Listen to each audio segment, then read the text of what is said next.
مدربة حرفية عالية عبد العليم الشيخ، مدربة حرفية. مشاركتنا في عام الحرف في رالي السعودية بالثياب التراثية والإكسسوارات التراثية. طبعا ثياب الجدات،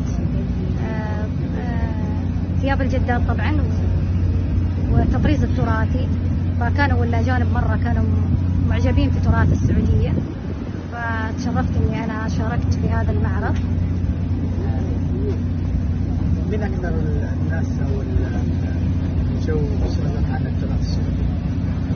الأوروبيين والآسيويين، في منهم اليونان، في منهم والله دول كثيرة يعني ما تحضرني، يعني في دول مشاركة معانا في رالي السعودية وما تحضرني، بس كانوا معجبين مرة في تراثنا. الإكسسوارات والثياب التراثية كانوا معجبين فيها مرة.